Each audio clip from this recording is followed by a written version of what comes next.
시간 성경 봉독하시겠습니다. 민수기 25장 6절부터 13절입니다.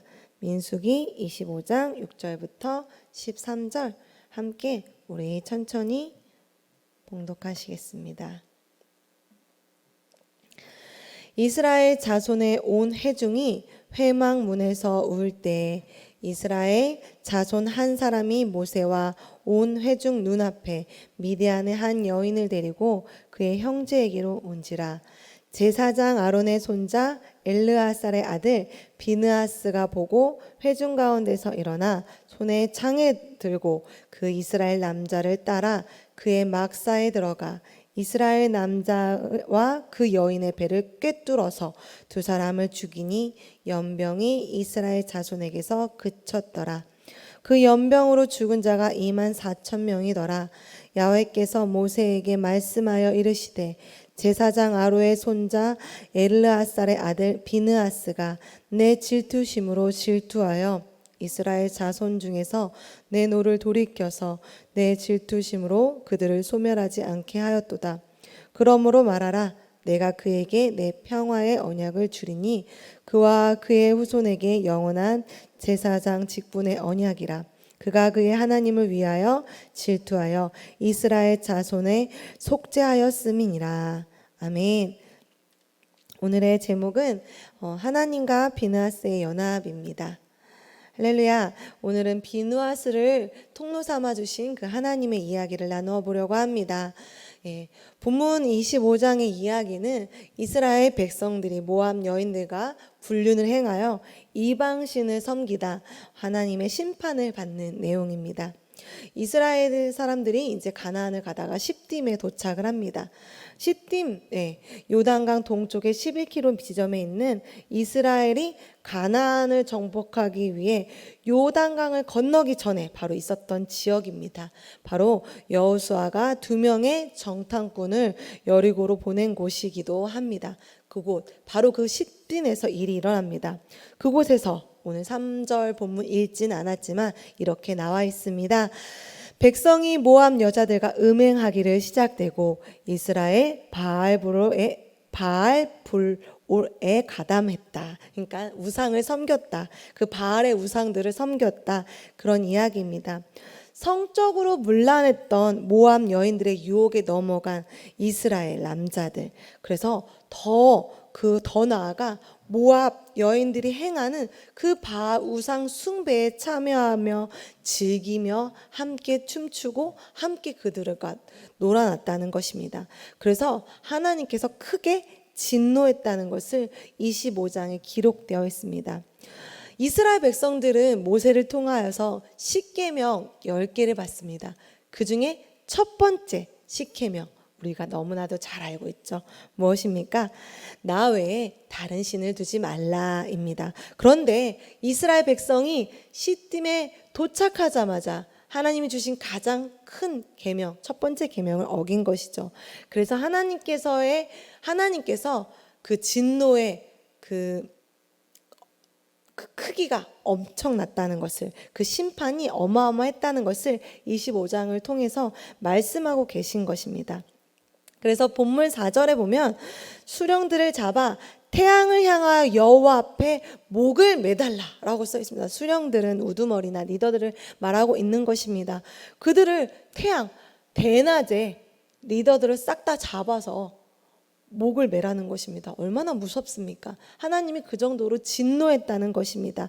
음행하고 우상에 절한 그런 리더들을 잡아 죽이는 것을 몰래 하는 것이 아니라 정말 환한 대낮에 하나님께서 목 매달아 죽이라는 것입니다. 하나님께서 얼마나 우상을 싫어하고 계시는지, 그래서 이렇게 목을 매달아 이스라엘 백성들이 두려움을 느끼게 하기 원하시는지 성경에 기록되어 있다는 것입니다. 하나님의 큰 진노로 말미암아서 연병이 돌아서 24,000명이 죽습니다. 어마어마한 숫자입니다. 그런데 이런 상황 속에서 시므리라는 이스라엘 12지파 중에 한 사람이 큰 행동을 합니다. 말도 안 되는 행동합니다. 전염병으로 죽어가고 이스라엘 사람들이 막 자기 남편이 죽고 아내가 죽고 자기 자식들이 죽어서 막 슬피 울고 있는데 이 사람을 글쎄 시므리라는 사람이 우상을 섬기는 그 미디안 여자를 데리고 옵니다. 그래서 진영으로 데리고 와 아주 음란한 짓을 하죠. 그리고 하나님이 더 진노할 수 있게끔 그 행위를 합니다. 그래서 몰래 숨어서 하는 것도 아니고 아주 당당히. 성경에서는 정말로 우리가 성경을 읽어보면 알지만 아주 노골적으로 이야기합니다. 왜냐하면 알아야 된다는 것이죠. 이런 말도 안 되는 상황을 본 비느하스, 아론의 손자죠. 비느하스가 그것을 보고 창을 들고 들어가서 바로 그 자리에서 그 창으로 그 시므리와 그 여인을 뚫어서 죽입니다. 정말 자극적이죠. 근데 저는 사실 이 내용 때문에 은혜를 받았습니다. 나중에 이야기를 뒤에서 해드리겠습니다. 그래서 어떻게 됩니까? 시므리가 창으로 찔러 죽인 그 두 사람으로 인해서 이스라엘 백성들의 연병이 그치게 됩니다. 하나님의 노여움이 풀립니다. 참 아이러니하죠. 하나님은 사랑의 하나님이신데 그런 어마무시한 일 속에서 하나님께서는 우리에게 진노를 멈추시는 것입니다. 그 이유는 그 비느하스의 행동, 그 비느하스의 행동은 바로 하나님의 영광을 위해서 질투했습니다. 그 시므리의 행동이 하나님 앞에서 얼마나 가증했는지 그것과 비느하스의 행동을 비교한다면 하나님의 심정으로 그것을 뚫었을 것입니다. 하나님께서 질투하신다는 표현이 성경에 많이 나와 있습니다. 그런데 우리가 오늘 하나님 왜 화가 나셨는지 십계명 첫 번째와 두 번째 그 이야기 속에서 알 수 있습니다. 두 계명 중 출애굽기 20장과 5절의 말씀입니다. 제가 천천히 봉독해 보겠습니다. 잘 알고 있는 말씀들입니다. 그것들에게 절하지 말며 그것들을 섬기지 말라. 나 내 하나님 야훼는 질투하는 하나님인즉 나를 미워하는 자를 죄를 갚되 아버지로부터 아들에게 3, 4대까지 이르게 하거니와 하셨습니다. 우상에 대한 죄, 하나님을 싫어하는 죄 3대, 4대까지 간다는 것입니다. 우상은 하나님이 정말 싫어하는 것입니다. 그렇기 때문에 하나님은 이 어마무시한 행동을 할 수밖에 없었던 것입니다. 비느하스를 통하여 이 일을 할 수밖에 없던 것입니다. 비느하스 행동을 보면서 하나님은 이스라엘 백성들을 소멸하지 않고 전염병으로 이스라엘 백성들을 구원했습니다. 그리고 비느하스에게 그 후손들에게 영원한 제사장의 직분을 주시고 언약으로 축복하십니다. 그리고 비느하스는 하나님의 평화와 살롬과 언약을 받습니다. 비느하스는 시므리를 죽였지만 축복을 받는 이유가 무엇입니까? 비느하스의 행동이 본인의 판단으로 해서 행동한 것이 아닙니다. 저 사람 나빠 라고 해서 죽인 것이 아니라 하나님의 영이 그 순간 임해서 하나님의 통로로 사용되어서 비느하스가 하나님 대신 그 행동을 한 것이기 때문입니다. 우발적으로 도발적으로 한 것이 아니라는 것을 우리가 기억해야 된다는 것입니다. 하나님의 명령에 순종한 비느하스인 것을 우리가 알아야 됩니다. 그래서 하나님은 그 행함을 그 비느하스가 하나님의 질투심으로 한 행동이기 때문에 칭찬하셨고 그 하나님을 사모하는 그 사랑하는 그 열정이 그 복을 누릴 수 있게끔 해야 된다는 것입니다. 우리는 이 성경의 본문의 25장을 통해서 시므리와 이 비느하스를 통해서 무엇을 알아야 될까요? 우리 모두가 죄인이라는 것입니다. 생뚱맞죠? 내가 시므리와 같은 죄를 짓지 않았는데 왜 내가 죄인이야? 라고 말할 수 있을 거라고 생각합니다. 하지만 우리는 시므리처럼 그런 행동을 하지 않아도 우리가 죄인이라는 것을 늘 알아야 한다는 것입니다. 이스라엘 죄, 시므리의 죄를 이야기하고 있지만 이 죄는 지금 우리가 살아가고 있는 우리의 죄라는 것입니다. 우리도 그들과 같은 이 제약된 세상 속에서 죄인으로 살아가고 있고 개수 중에 개수이지만 이것을 늘 인지하고 있어야 되지만 인지하고 있지 않다는 것입니다. 기독교인들이 세상 사람과 굉장히 다르다고 생각합니다. 왜냐하면 나는 하나님을 믿었으니까. 나는 하나님으로부터 구원을 받았으니까. 당연한 말입니다. 우리 안에는 이 세상 사람들과 다른 예수 그리스도가 우리 안에 있습니다. 그런데 우리 안에 그 예수 그리스도가 없다면 이 세상 사람들과 똑같이 괴수라는 것을 늘 인지해야 된다는 것입니다. 우리의 힘과 능으로는 절대 우리가 죄인으로부터 벗어날 수 없고 괴수로부터 벗어날 수 없다는 것을 알아야 된다는 것입니다. 시므리와 비느하스는 똑같았습니다. 하지만 그 통로가 어떻게 사용하느냐에 따라서, 하나님이 어떻게 그들 마음 가운데 임하냐에 따라서 시므리가 될 수 있고 비느하스가 될 수 있다는 것을 우리가 조금은 인지하고 있어야 된다는 것입니다. 지금 되게 핫하게 유명한 드라마가 하나 있습니다. 저도 사실 되게 열심히 봤는데 마음이 씁쓸하더라고요. 유명한 작가들이 쓴 이 세상에 많은 영향력을 임하는 사람들이 대부분 정말 무서운 죄를 그 드라마 속에 넣어놔요. 우영우라는 드라마 아시나요? 그 우영우가 자폐를 가진 사람인데 천재라 가지고 변호사 일을 합니다. 근데 그 일화에서 굉장히 잘 이제 일이 마무리되는 줄 알았는데 나중에 그 딸이 결혼하기 싫어가지고 아빠한테 아빠가 내 마음을 알아 어쩌고저쩌고 막 이래요. 그러면서 등에 막 이제 불교 문신이 새겨 있으면서 나는 기독교보다 불교의 뭐 평안함을 느낀다 뭐 이런 식으로 얘기하는데 사실 뭐 그건 중요치 않아요. 불교 믿을 수 있죠. 그런데 마지막에 그 사람이 사랑하는 사람이 남자가 아니라 여자더라고요. 그리고 여자와 손을 잡고 나가요. 그런데 제가 그걸 보면서 무슨 생각을 했냐면, 나는 하나님을 믿어서 저게 잘못된 일이 알지만 아이들한테 그것을 해주지 않는다면 저게 그냥 당연한 일이 되는구나. 근데 너무너무 유명한 드라마에서 요즘에는 레즈비언 동성애가 아무렇지 않게 심심치 않게 나오거든요. 그런데 우리는 나빴네 여기까지거든요. 저 또한 마찬가지예요. 우리가 시므리와 다른 점이 무엇이 있습니까? 우리는 모두 다 지체입니다. 하나님 앞에서 지체인데 이 지체에 팔 하나가 썩으면 모두 다 썩는 거죠. 이처럼 우리가 이 세상을 위해 기도하지 않는다면 우리는 시므리와 같처럼 똑같이 창에 찔려서 죽어야 된다는 것이죠. 그렇기 때문에 우리가 하나님을 믿는 사람들이 굉장히 이기적이라는 거죠. 나는 구원 받았으니까, 저들은 뭐 구원 안 받았으니까 저렇게 살겠지라고 말할 때가 너무 많다는 거죠. 우월주의라는 거죠. 우리가 많은 우월주의가 있는데 기독교인들이 그 우월주의 때문에 결국은 지금 이 순간 세상 가운데서 손가락질 받고 있다는 것입니다. 우리가 하나님을 믿는다는 것은 우월해서 하나님이 우리를 선택하신 것이 아니라 아무 조건 없이 우리에게 은혜를 부어주시고 우리를 칭해주시고 우리가 성화되어 갈 때까지 매일 매순간 하나님이 우리를 통로 삼아준다는 것을 기억해야 된다는 것입니다. 우리가 원수를 사랑해야 됩니다. 그런데 죄는 분별하고 그 죄를 우리가 알고 또 그것을 아니라고 말할 수 있는 하나님의 백성들이 되어야 됩니다.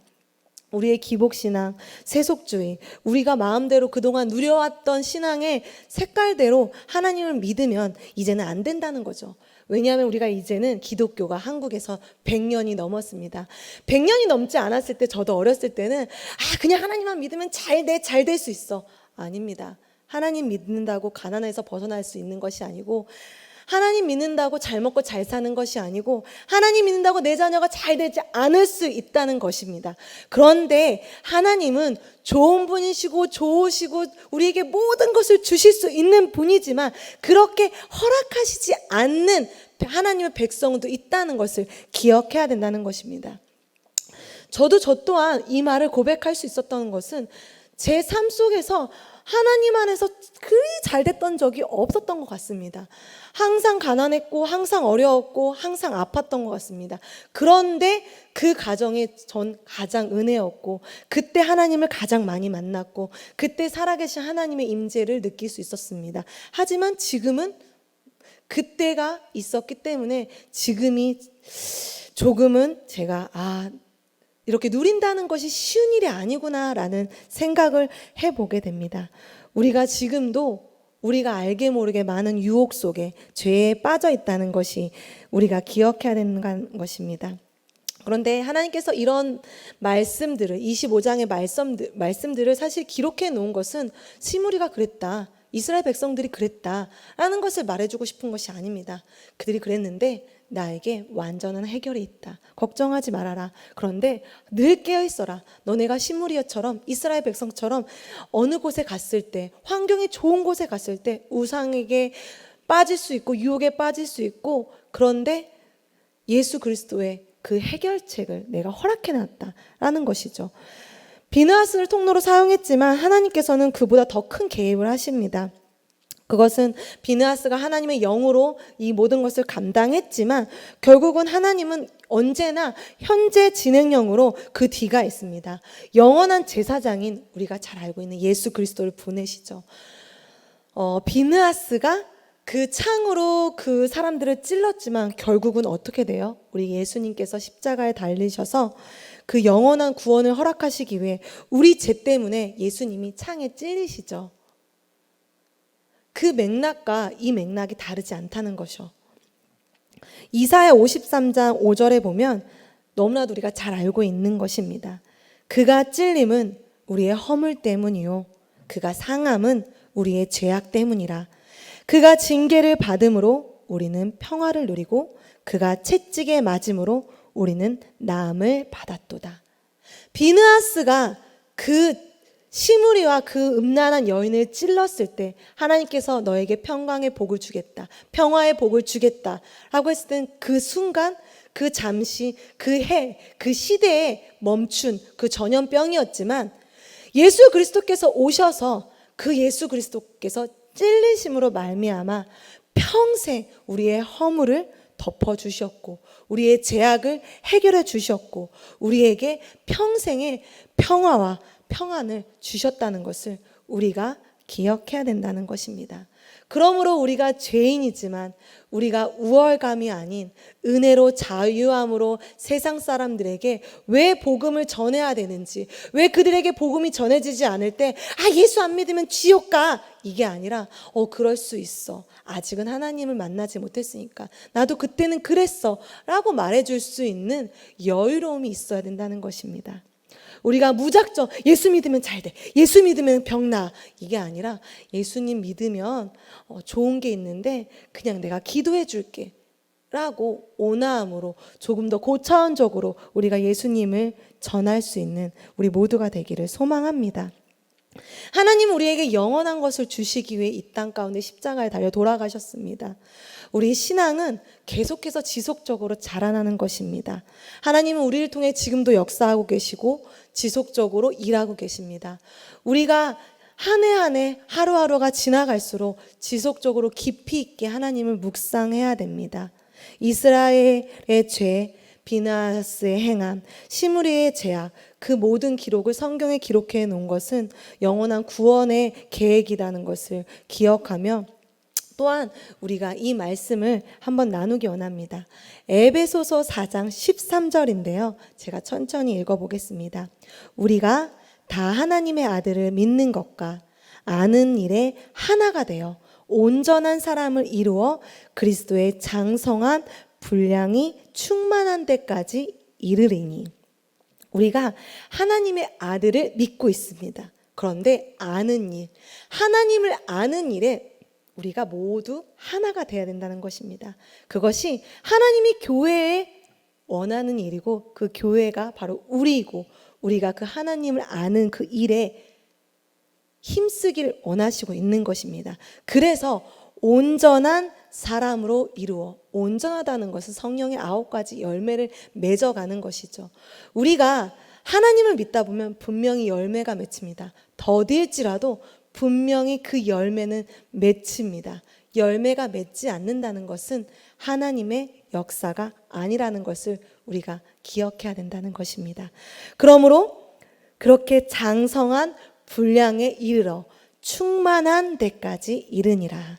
장성한 분량에 이른다면 그 예수 그리스도의 그 사랑, 그 은혜, 그 충만함을 누리실 수 있다는 것입니다. 그렇기 때문에 우리가 하나님을 믿는 거 당연히 행복하고 좋고 복을 누리는 거죠. 그렇지만 하나님을 믿는다는 것이 십자가의 길이고 좁은 길이라는 것을 오늘은 기억했으면 좋겠습니다. 우리도 비느하스처럼 하나님의 통로가 되기를 소망합니다. 비느하스가 매일의 삶 속에서 거룩하지 않았을 거라고 저는 생각합니다. 하지만 그래도 하나님을 갈망했기 때문에 하나님께서 그 순간 비느하스를 통로 삼아 이스라엘 백성들을 전염병에서 구원한 것처럼 오늘도 우리도 비느하스처럼 통로가 되시는 저와 여러분, 그런 선한 일에 하나님과 연합하시는 저와 여러분들이 되기를 간절히 소망합니다. 기도로 마무리하겠습니다. 하나님, 우리의 죄가 해결될 수 없었지만 그 예수 그리스도의 십자가의 그 은혜로 말미암아 우리의 죄가 해결되었습니다. 우리가 매일의 제사를 드리는 것도 아니고 이제는 하나님의 예수 그리스도의 십자가로 말미암아 자유함으로 이 자리에 나와 예배할 수 있다는 그 은혜를 우리가 늘 기억하며 상기할 수 있도록 하나님 허락하여 주시옵소서. 하나님, 우리 안에 많은 기도 제목들이 있습니다.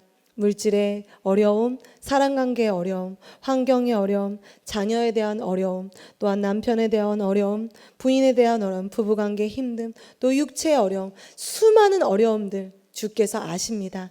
하지만 우리가 주님 앞에 내려놨을 때 그 모든 어려움들 하나님은 정말 먼지와 같이 아무것도 아니라는 것을 우리가 기억하고 하나님 앞에 그 모든 것을 내려놓고 먼저 그의 나라와 그의 의를 구하며 하나님을 알아가기에 힘쓰는 우리가 그것을 위해 하나가 되는 교회가 되게 하여 주시옵소서. 하나님이 원하시는 것이 무엇인지 하나님의 뜻을 구하며 그 뜻에 합당하여 하나님 장성하게 자라날 수 있게 하여 주시옵고 하나님의 영광 가운데 하나님의 은혜 가운데 우리가 충만히 누릴 수 있는 우리 모두가 되게 하여 주시옵소서. 하나님, 우리 성도님들이 낸 귀한 헌금 가운데도 하나님 축복하여 주시옵고 모든 행함보다 우리의 마음으로 주님을 사랑하며 주님이 원하시는 것이 무엇인지 알 수 있어 진정한 하나님의 복을 누리고 나누고 베푸는 하나님의 백성들 되게 하여 주시옵소서. 오늘도 하나님께서 함께하여 주시옵고 주의 거룩함으로 머리부터 발끝까지 덮어주심에 감사드리며 예수님의 이름으로 기도드립니다. 아멘.